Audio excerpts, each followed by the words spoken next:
in sport mode, it'll keep the revs higher after you've been gunning it. Here, see that downshift? That did that on its own. It'll do that when you're being spirited in how you drive. What's beautiful about this car is its balance. It's a 51-49 weight distribution. This platform is the Alpha platform. The story of this platform is that GM developed it when they were developing the Camaro. They built this car, their benchmark was, at the time, the E46 BMW M3. They tuned this chassis on the Nürburgring, and you can tell. It wants to be very neutral. If you go around a turn and you just throw it into the turn, it plants. If it starts to break loose at all, it's very gentle on the rear, and you can feel it kick out a bit, and you can counter steer, and it's a good time. I don't do that a lot in this car. I've done it maybe twice in the time that I've owned it, just so you know I'm not out here kicking this car's butt all the time. But it's a fun car to drive. Have I been happy with this car? Absolutely. This car has been great. I've had it for almost a decade. I really wanted a manual transmission car, and the other car that I was test driving when I was test driving this one was an Audi A4. I think it was a 2013 A4, and that was a 6-speed manual 2.0T Quattro, and I was pretty pumped about it. I wanted to buy it, and I texted my wife and I was like, I think I found it, the one that I want. It's an Audi A4 Quattro, and she's like, is it a manual? And I was like, yeah. She's like, no, well then I can't drive it. And I was like, oh. Backup camera is not bad. Today now, vehicles have much better backup cameras, but I've always been pretty happy with this one. The all-wheel drive works really well in the winter.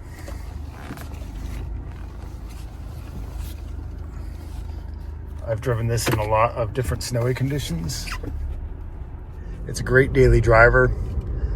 It's great for driving around town, running errands. It's small enough and quick enough that you can pull right into parking spots. Very easy. I like to keep it in sport mode, and you can get that down here. This is the drive mode settings. So if I press that button, you can see how it changes. I usually keep it in sport. You can turn traction control off down here. If you see here, traction control off, traction control back on. If you turn it off and you switch it into manual mode and you put it in first, you can do donuts if it's wet out or snowy out, and I've done that before. That's a good time. So to put it in manual mode, you put it into drive and you shift over to the left here, and you see this plus or minus. This allows you to shift up or shift down. It feels pretty clunky when you do that. It's easier just to drive it like that. No paddle shifters, so it's not like it's a super sporty vehicle that way. On the freeway, it is very responsive. You can cruise well up to 100 miles an hour and not even realize that you're going that fast. This is the Cadillac Q system. I've replaced this once. It's now much better than it was, more responsive than it was. There's an independent cubby right here, which is kind of nice. You can put sunglasses in there or whatever you want. I use the cigarette lighter for USB charging. There's decent storage right here. Obviously, passenger airbags, power windows, heated seats, not cooled seats, but heated seats.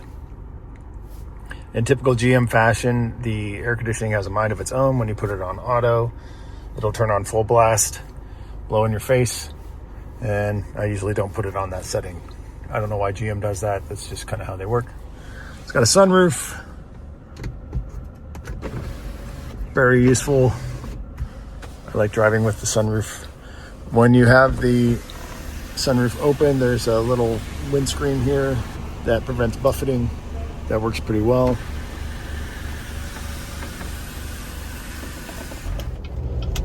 So this is my Cadillac ATS. I've owned this car for about 9 years. hours. It's a 2014. It's got about 82,000 miles on it. Transmission is probably the least fun thing about this car. It's better if you're accelerating in a straight line, but it's not so great if you're, say, on curvy country roads and you're just trying to like nail it through turns. It doesn't respond quite like a manual transmission would that way.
See here, I'm on the freeway. I'm cruising at 63 miles an hour, 65 miles an hour, and it's right about 2,000 RPM. This is probably peak efficiency for this car.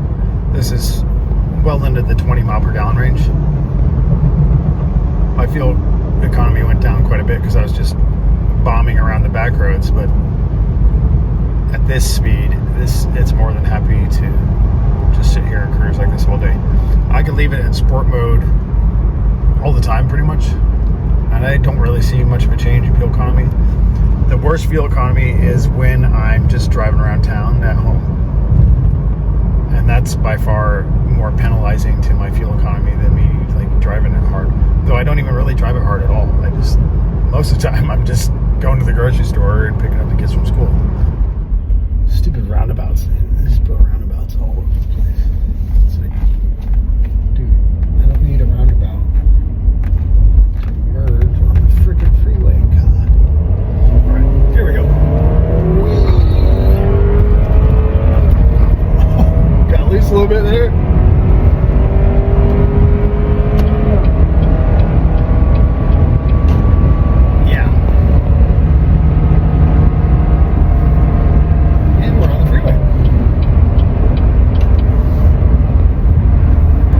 Cruise control, and we are good. I think it's kind of under the radar a little bit. It's a subtle car. Like I said, it's held up well in this design. It's aged well. It still looks relatively new. It still looks relatively classy. I think some of like the 2012 Cadillac, like if you look at the Cadillac CTS-V from like 2012-ish or before that, it had those big weird parallelogram headlights, and they have not aged well. They just look clunky and kind of weird. And I think this car has held up a little bit better design-wise. Now, give it another 5 years or so, it might start to look aged, but even today, this is a 2014, it's 2025. I still get compliments on it. Like, people are like, oh, you drive a Cadillac? You like that? That's a nice car. And I'm like, you don't know how cheap it is. And that's fine. It's been a good car. If you care about looks. I don't really care about looks. I just like a car that is attractive, that, you know, when I walk up to it, I'm like, that's my car. I like that feeling. I don't care what other people think. This car has so much room to run. That turbo spools up, and this little 4-cylinder really is got a lot of power. In fact, I think at the time, this 4-cylinder earned a bunch of awards for having, it was like highest production horsepower per liter or something. That doesn't sound right. I think the before that, the Honda S2000 motor was the highest output per liter for a naturally aspirated engine, and I think that was like 240 or something. But it had to go up to like 9,000 RPM to do it. This car has a turbo, obviously, and so 275 horsepower at who knows what, 6,000 RPM. That's about the peak, probably between 5,000 and 6,000 RPM. I'll look up the specs, I'll put it up. Here, let's see if I can put it in manual mode. So I'm in sport. Right now I'm in 6th. Drop it down. This thing's a little finicky. I've never really liked the sport mode much. So I'm in 3rd. Here, and I'm in 2nd. So even when I shift it, it takes it a second. It's like the transmission has to think about it. And it's always been like that. I'm downshifting. See, it almost feels like a manual. Here, let's go this way. This is good. Good stuff. I'm a manual. Shift. Shift.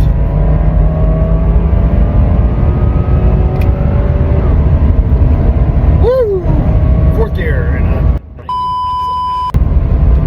we won't say what speed I'm at. Come around a turn. Downshift. Yeah. There's shift again.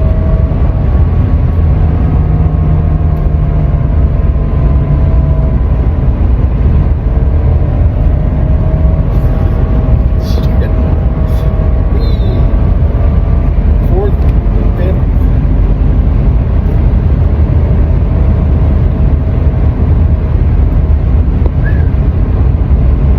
So smooth. I gotta slow down, man. Okay. Gently pumping the brakes here a little bit. I'm gonna use go from 5th to 4th. Yeah. So it'll do it. The manual mode will do it. It's not like driving a manual, but it's close.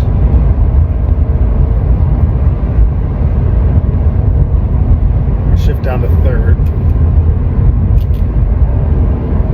It's not instant, so like it's the pulling back, it's the downshifting that's a little wonky. It just gets tight. It just feels like you're kind of running up against something down here.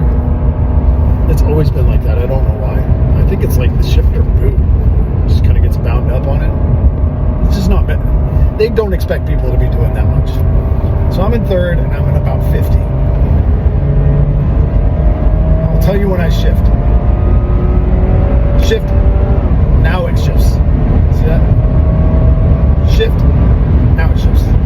So it's got a delay. It's not instant.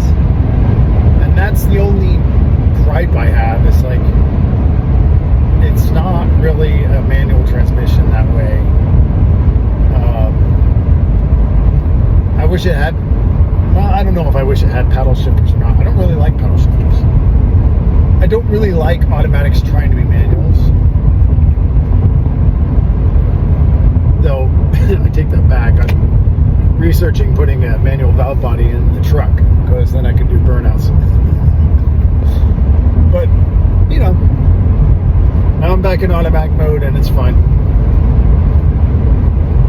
Just really fun to drive around rural back roads like this, long, straight, with big gradual sweeping turns. Just one of my favorite things to do.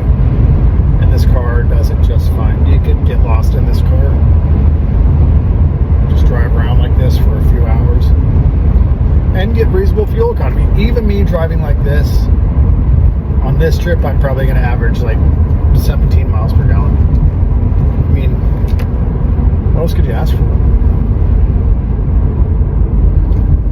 Put it manual again. 2nd gear, going around the turn.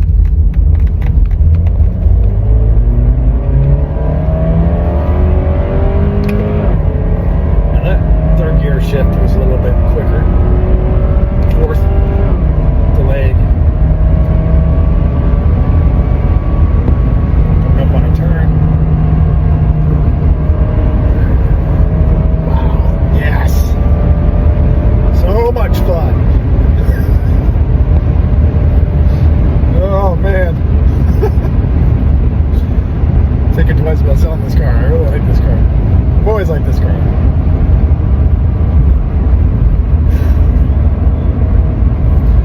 I think this car is a great dadmobile because you can look like not that you are, not that I am, you can look like a reasonably responsible, respectable father and family man driving a classy sports sedan. And you can also be rowdy if you want, be a little bit disrespectful, not obey the speed limit. Pass cars on a rural back road. But that's what a car like this is meant to do. And it'll put a smile on your face. It's fun. And I could go home after this and then go pick up my kids from school. It's just very convenient. I like performance sedans for that reason. Today, if I was going to buy another performance sedan, the cars I have on my radar that I think are kind of, whoa, that was bouncy. The other cars I have on my radar are a Model 3 Performance, which is faster than this car for sure, or an Audi RS3. And I wouldn't buy either of those new. I would buy them used, because that would put me in a budget range of like 30 to 40K. You know, still a little bit expensive, but certainly fun performance sedan vehicles. BMW is not on my list. Maybe a used, like, I don't know, maybe like an early teens BMW, if it was in good condition.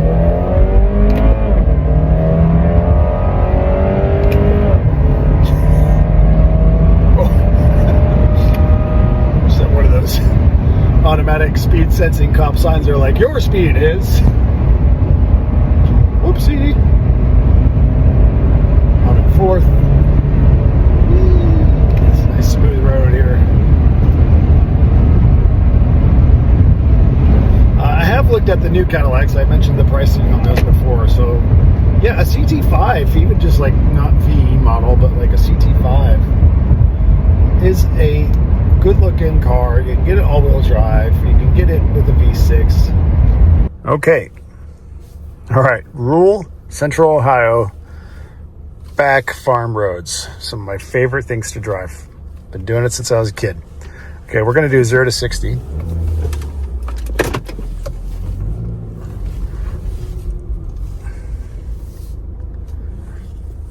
I'm going to put it in sport.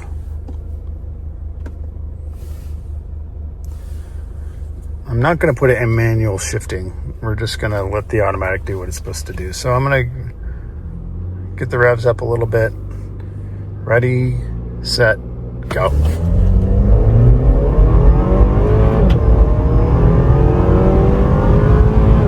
And there we go. Now you can see the revs stay up a bit in sport mode. It's doing some rev matching for you. It's trying to keep the revs up, and it's doing that because it's a turbo, so it's trying to minimize turbo lag. See how it's downshifting for you a little bit? Yeah, sport mode does that, which is cool. Okay, coming up on a turn. Wow, this is a 20 mile per hour turn. I need to slow down.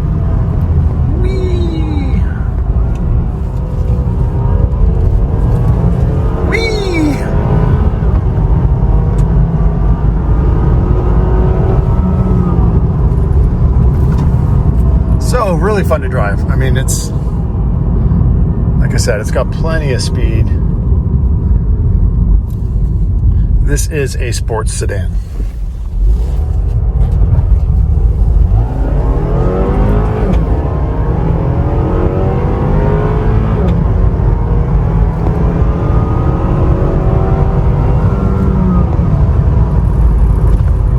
Again, I'm not doing any shifting here.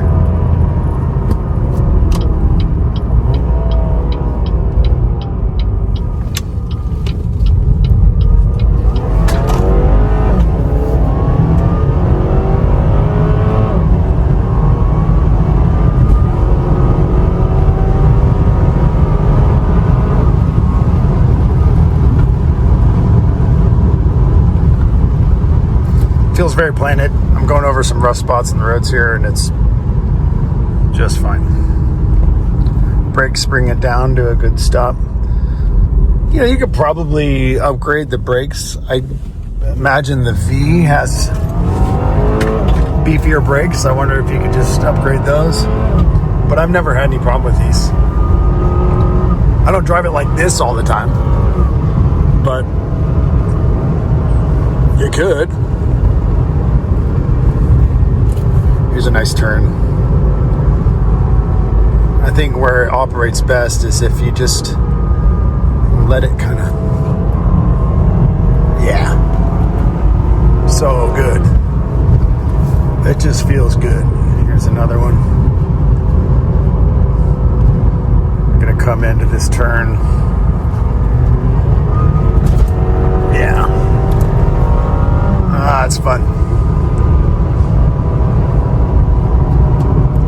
So you really can have a lot of fun driving this car. It's easy to drive.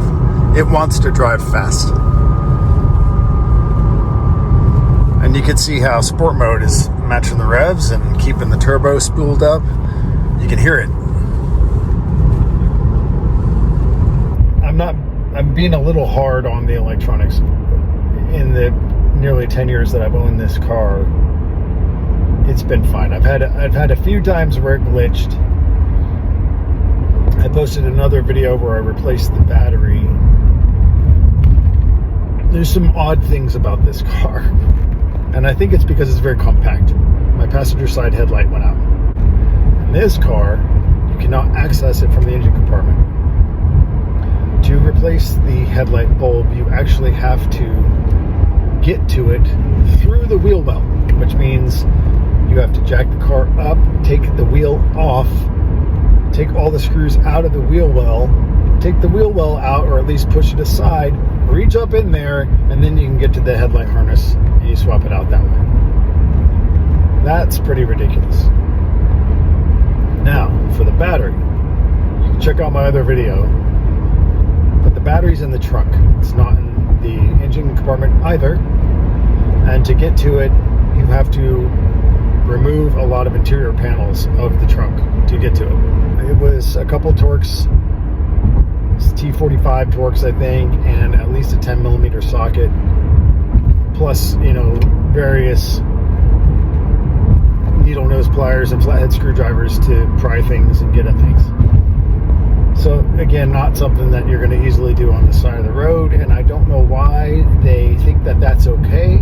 They just think that nobody works on their cars anymore, which is actually becoming true. Touch stuff is a little finicky. Look at that. There, finally. That started opening and closing all on its own for no reason. Like whether I touched it or not.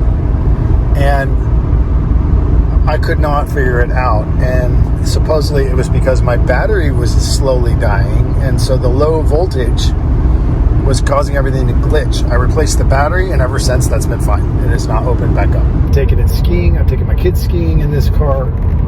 I've driven this in deep snow. I've driven this in icy conditions. I've driven it in wet, rainy conditions, heavy rain. And I've driven it on a nice day like this, and it's done fine in all those conditions. I do like the all-wheel drive. The all-wheel drive is pretty stout.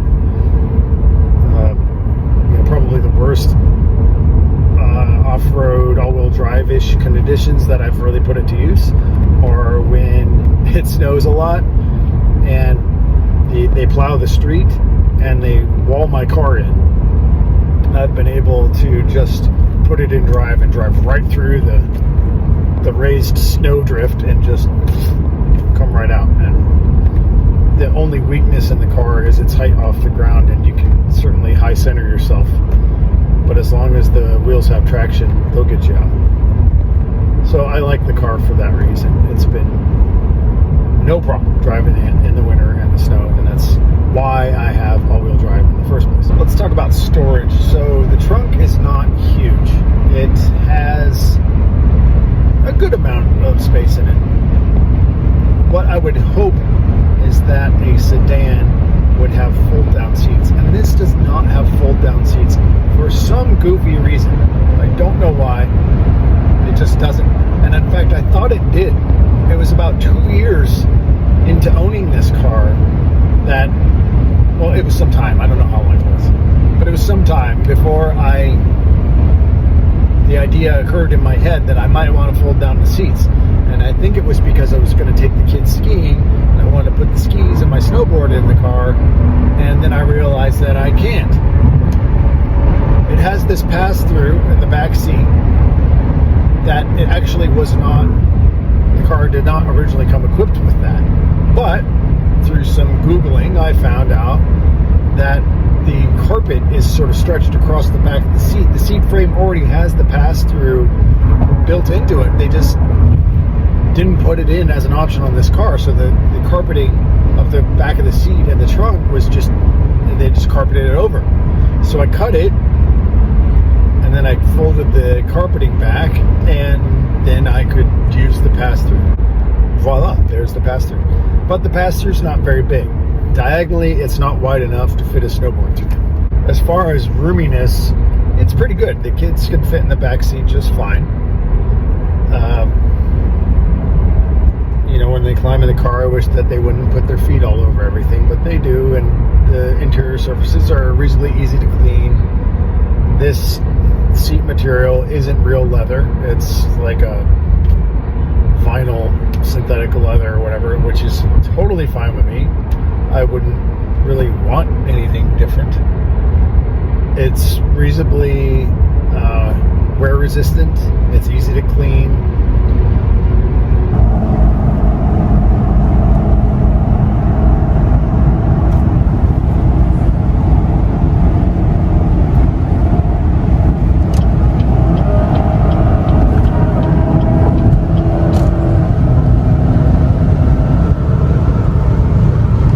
Don't do what I do. Just to give you an idea of, this car likes to go fast. The 4-cylinder doesn't sound great.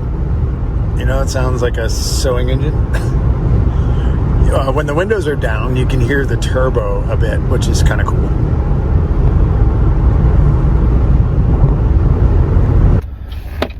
So what's interesting about this car is that it looks more expensive than it is. This car has 86,000 miles on it. It's a little odd. If you look on Carmax, you can see some of them for sale of this vintage, you know, 2014, 2013-ish. And if they have, say, 60 to 80,000 miles on them, they might be priced between $15,000 and $18,000. I bought this car for $18,000, I think, and sometime around 2016. So it was a couple years old. I think it only had 30,000 or so miles on it. They've held their value by that standard from Carmax, but if I look for private party sales, like on Auto Tempest or something like that. These berserker civilizations pop up, as they're called, and they just... I will find cars for sale really less than 10 grand. And in reasonable condition. Like, they're not messed up. They're actually looking pretty good. But you can see them for between 8, maybe 10 at the top end. I took this into a Chevy dealer for a trade-in, and they offered me $2,500, which was stupid. And then I got it valued on Carvana for $4,500. So I was a little surprised at that, given the Carmax prices, because I was going by Carmax as sort of my market research. And so Carmax clearly has a premium baked into their price. But it's not unreasonable. I mean, when people see this car, even now, they think it's worth a lot more than it is. I think people think that because I drive this Cadillac sedan, that I have a nice car, which is, it is a nice car. It's actually a great car. If you think about it, where else can you get a used car with pretty much everything you want? I mean, it doesn't have like adaptive cruise control and stuff like that, but it's got a decent backup camera. It's got all-wheel drive. It has 275 horsepower. It gets 20 miles per gallon. It's got all-wheel drive, so you can drive it any time of the year. And you can get that for under 10 grand with less than 100,000 miles on it. That's crazy. This has got to be the most value in a performance sedan that you can find. And that's why this is a fun car.